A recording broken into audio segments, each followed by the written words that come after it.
He threw his mother out of his wedding in front of everyone, never knowing that decision would slowly destroy everything he believed he owned.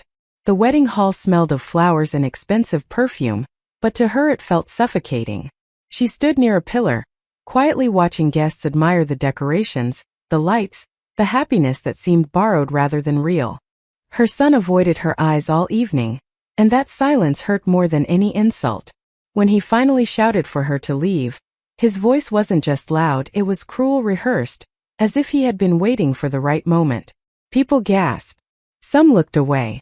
Others stared at her with pity.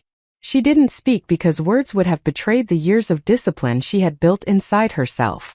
She walked out slowly, every step heavy with memories. Outside, she felt the night air hit her face, sharp and unforgiving. Sitting in her car, she remembered teaching him to walk, holding his hand so he wouldn't fall. That night, she realized she had been holding his hand all his life, even when he no longer needed or wanted it. Back home, the walls felt closer than ever. She poured herself a glass of water and couldn't stop her hands from shaking. Memories flooded her mind without permission. The night his father died, and she promised herself she would be both parents. The years she worked double shifts, coming home exhausted but smiling so he wouldn't feel guilty. The birthdays where she bought one gift for him and none for herself. She had taught him manners, values, and respect, or so she believed. Yet somewhere along the way he had learned entitlement instead. As dawn approached, she sat on the edge of her bed and accepted a painful truth. Loving someone too much can sometimes teach them the wrong lesson. The phone rang the next morning while she was making tea. His tone was cold, practical. He said he needed the property papers urgently. Not once did he mention the wedding. Not once did he ask if she was okay. She felt a strange calm settle over her as she listened. When she ended the call, she stared at the cupboard where she kept the documents, the result of decades of sacrifice. Opening it, she ran her fingers over the envelope and then closed the door again. That simple act felt like reclaiming a part of herself she had given away long ago. When he arrived later, his frustration filled the room. He spoke fast, blaming stress, his wife, the wedding chaos. She listened, her face unreadable. Then she spoke about humiliation, about standing alone while strangers watched her heart break. She didn't accuse. She didn't shout. She explained. That calm unsettled him more than anger ever could.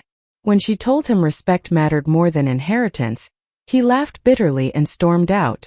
She cried after he left, not because she regretted her words, but because standing your ground often hurts the most when you are finally doing the right thing. Days turned into weeks. She stopped checking her phone every few minutes. Instead, she filled her time with things she had postponed for years. Morning walks, old friends, quiet afternoons with books.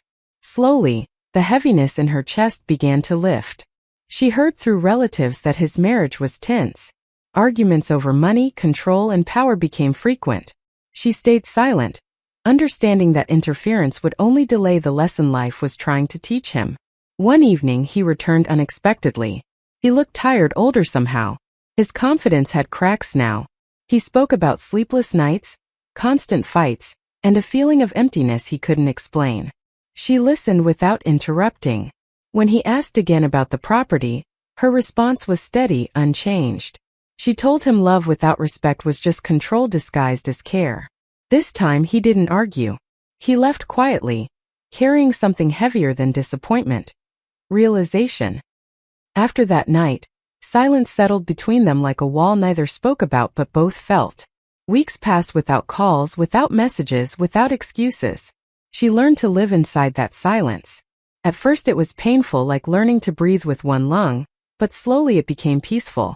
She reorganized her house, donating old things, throwing away memories she no longer needed.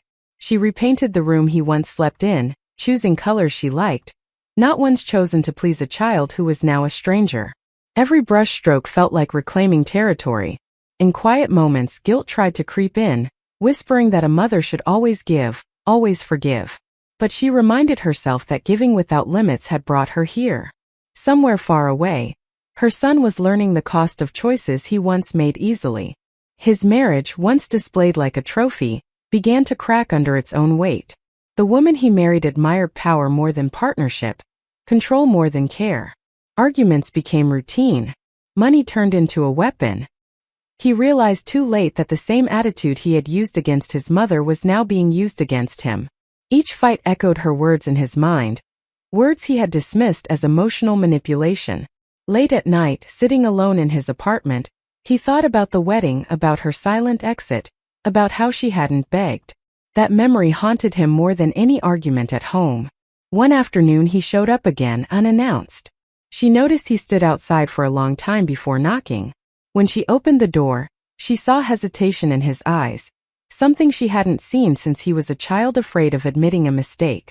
He tried to talk casually at first, commenting on the house, the weather, avoiding the real reason he came. She let him speak. When he finally admitted he was struggling, that nothing felt stable anymore, she invited him in. She listened, not as a rescuer but as an equal. For the first time he didn't ask for anything. That absence of demand spoke louder than apologies. Their conversation slowly changed. He began asking questions instead of making statements. He asked how she managed life alone for so many years. How she stayed strong after his father died. How she endured loneliness without turning bitter. She answered honestly, not romantically. She told him about fear, exhaustion, and the moments she nearly gave up. He realized strength wasn't dominance, it was endurance. Each visit stripped away a layer of arrogance he didn't know he carried. Eventually, the topic he feared most surfaced again. The property. This time, his voice wasn't demanding. It was cautious, almost ashamed. She told him clearly that the property was never a punishment or a reward. It was a responsibility. She explained that inheritance was not a right earned by birth, but a trust earned by character. If one day she felt he was capable of protecting not just land but people, then the papers would mean something. Until then, they were just paper. He nodded, understanding for the first time that power without values was hollow. Months later, news reached her that his marriage had officially collapsed. He didn't come running immediately. When he did, it wasn't for shelter or money. He came to sit, to talk, to reflect. He admitted he had become someone he didn't recognize. Someone who confused control with strength. He apologized again, this time without fear of losing something in return. She accepted it slowly, carefully, knowing forgiveness didn't erase memory. Trust would need time, consistency, and humility. In the end, there was no dramatic reunion. No tears in the rain. No sudden miracles. Just two adults learning how to rebuild something broken by pride. She didn't win by denying him property. She won by teaching him dignity. And he didn't lose inheritance that day. He lost entitlement and gained something far more valuable, understanding.